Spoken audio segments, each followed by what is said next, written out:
What if everything you've been told about God is incomplete, or worse, misunderstood? What if the divine isn't some distant, judgmental force sitting on a celestial throne, but something far more intimate, far more infinite, woven into the very fabric of existence itself? For centuries, humanity has tried to define God. Some see a personal deity, a cosmic architect, a divine ruler.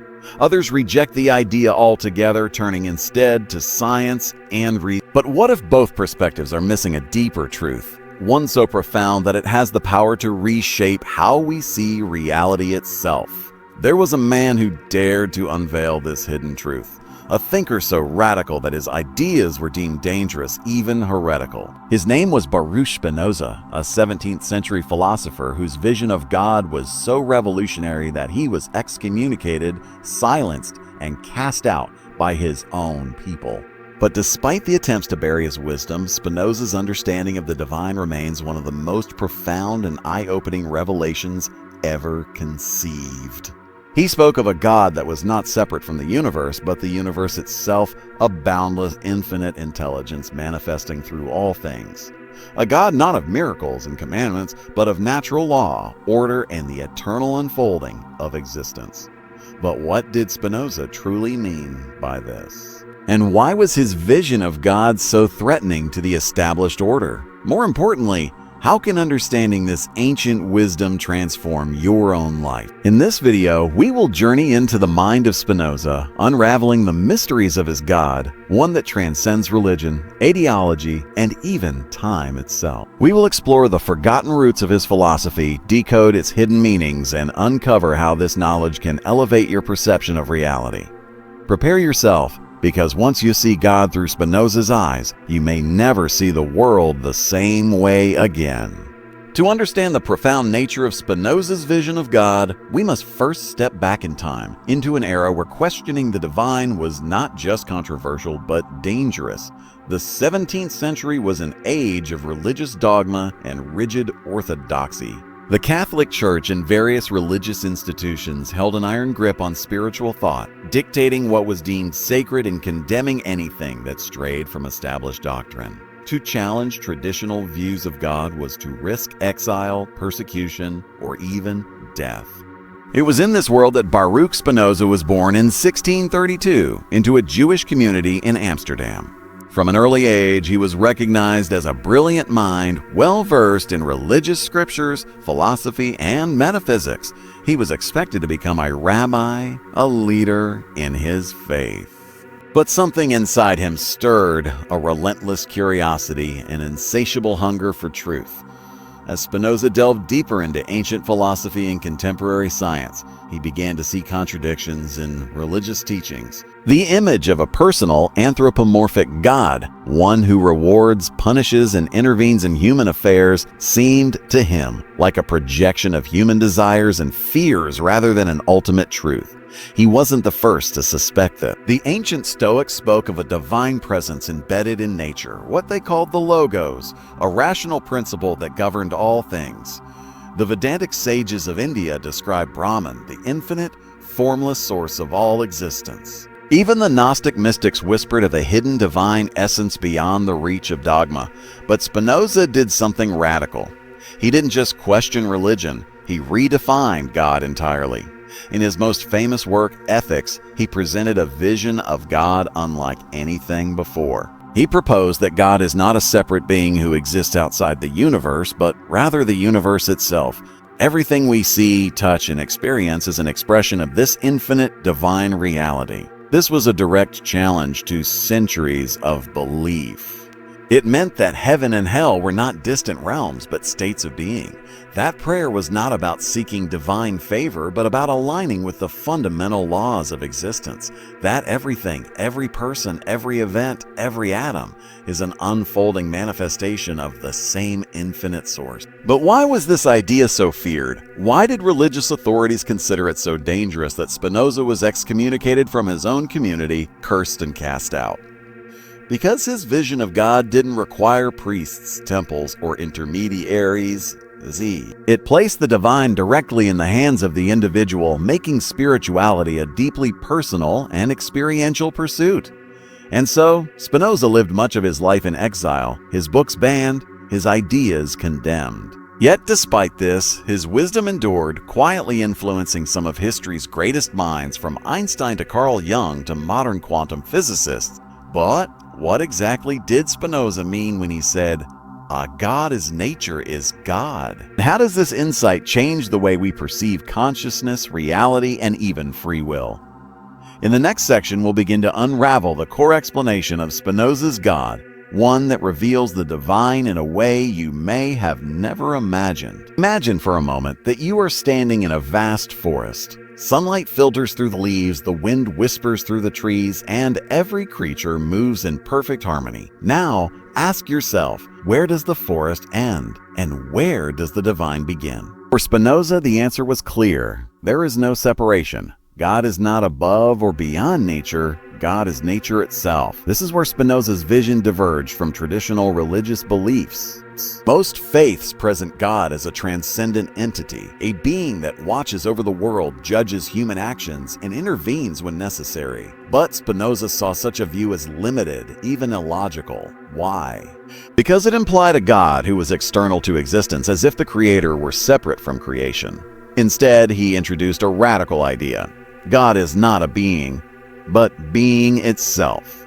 God is the infinite substance. Spinoza described reality using the concept of substance, a term borrowed from ancient philosophy. He argued that everything in existence is made of a single, infinite substance, which he identified as God. This means that everything, every star, every river, every thought in your mind is an expression of this one fundamental essence. Nothing exists outside of it. There is no other. Everything is God, and God is everything. This idea, known as pantheism, wasn't entirely new. Ancient mystics had spoken of the divine as an all-pervasive force, and Eastern philosophies like Advaita Vedanta had long described reality as a unified whole. But Spinoza was one of the first Western thinkers to present it in a rigorous philosophical framework, one so compelling that even Albert Einstein later declared, "I believe in Spinoza's God." But what does this actually mean in practice? How does it change our understanding of reality?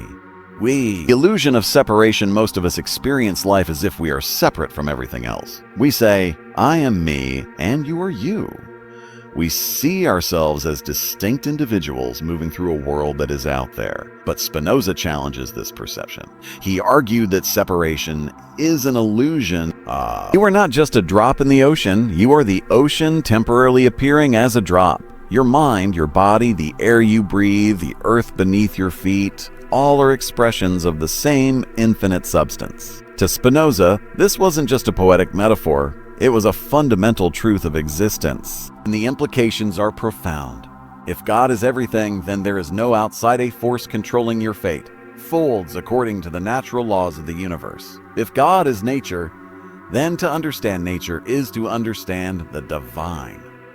If God is infinite, then you, as a manifestation of that infinity, are not separate from the sacred, you are the sacred.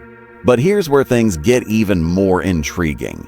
If God is the totality of existence, what does that say about free will? Are our choices truly our own, or are they just part of a greater cosmic order? In the next section, we'll dive deeper into Spinoza's most controversial idea, the illusion of free will, the nature of divine necessity, and the hidden order behind all things. If everything is God, if all things are merely expressions of a single infinite reality, then an unsettling question arises: do we truly have free will? Most people believe in free will as an absolute truth. We feel like we are in control, making choices, shaping our destinies. But Spinoza saw things differently. He argued that free will is an illusion, not because we lack agency, but because everything that happens is determined by the very nature of existence itself. The divine order of necessity. Spinoza's universe was not ruled by chance or divine intervention. Instead, everything followed an unbreakable chain of cause and effect.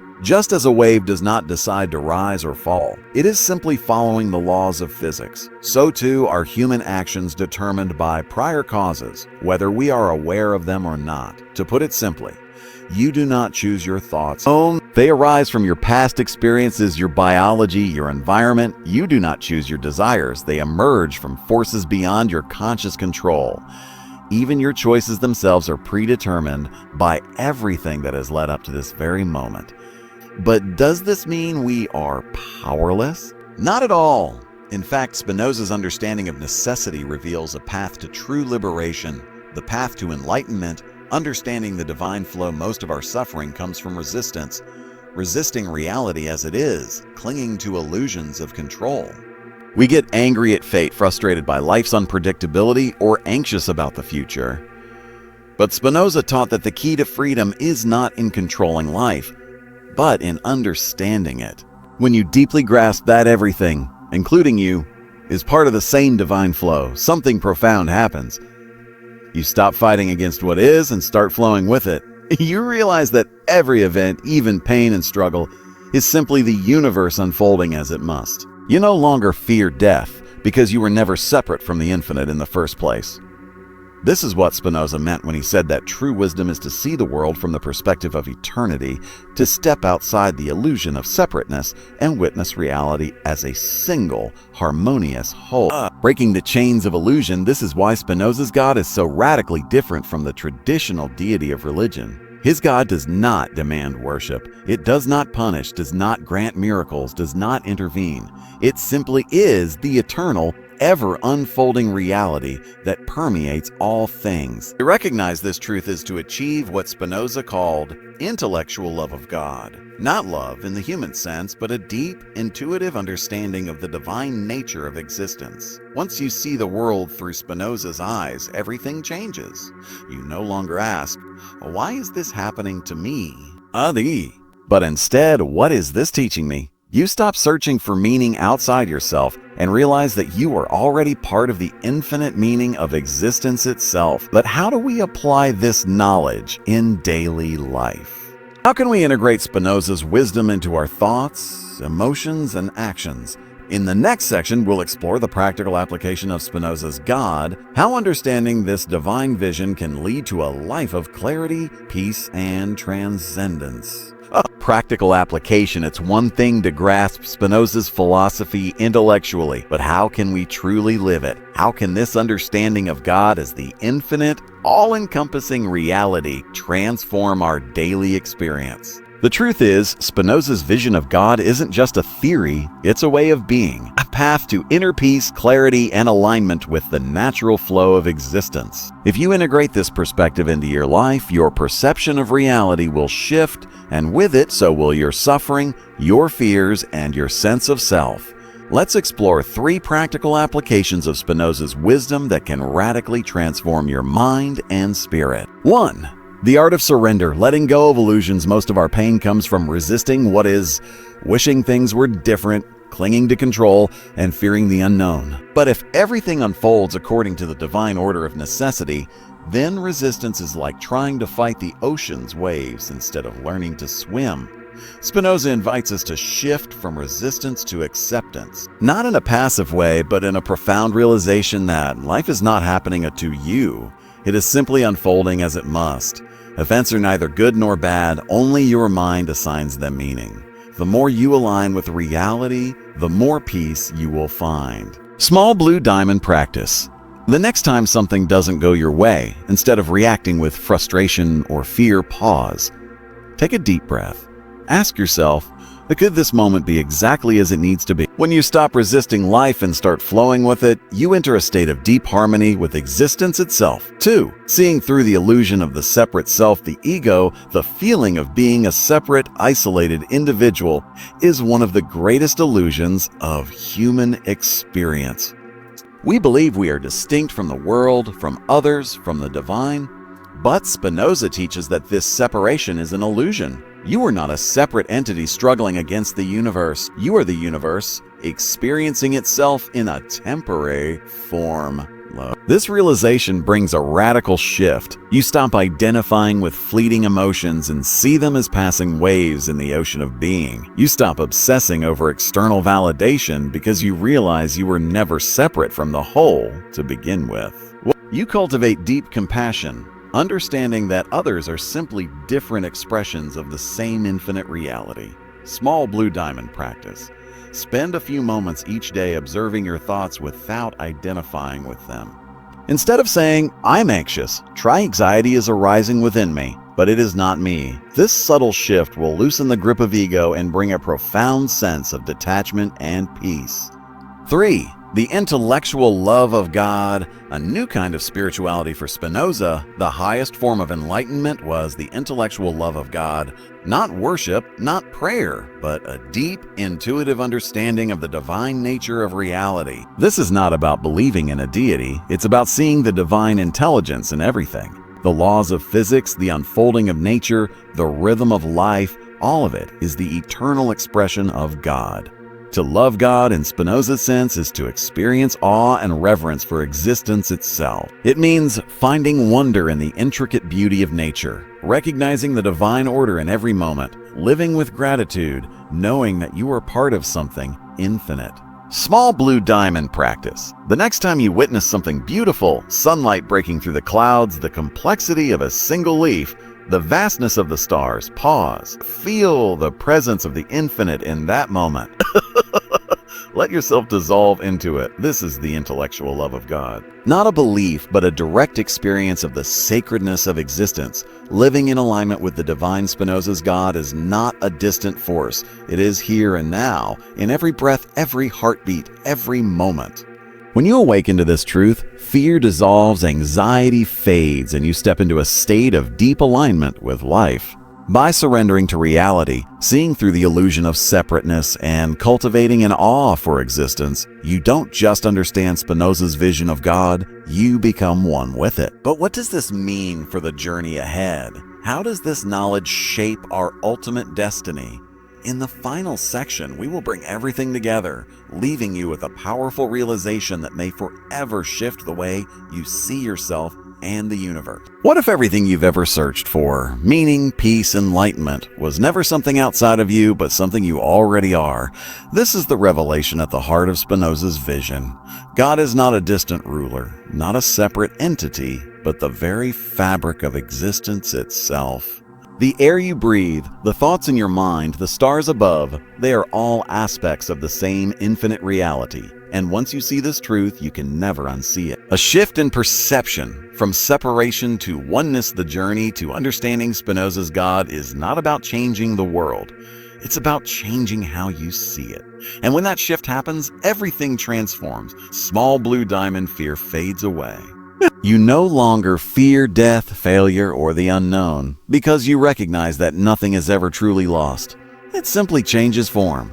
Small blue diamond suffering loses its grip. You stop fighting against life and start flowing with it, knowing that every experience is part of a greater cosmic harmony.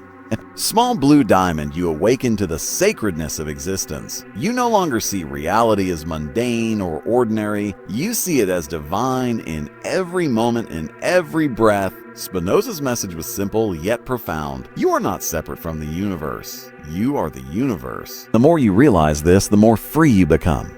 The final question: are you ready to see? The knowledge you've uncovered in this journey is not just philosophy. It is a key. A key that can unlock a new way of being, a new way of perceiving the world. But the real question is, will you use it? Each sigh of thee? Because once you understand that God is not something you must seek, but something you already are, life will never be the same again. Small blue diamond, reflect on this. Let it sink in, and if this knowledge has stirred something within you, share your thoughts in the comments. Let's continue this journey together. Small blue diamond, and if you want to uncover more hidden wisdom like this, be sure to subscribe, because the path to true understanding is just beginning.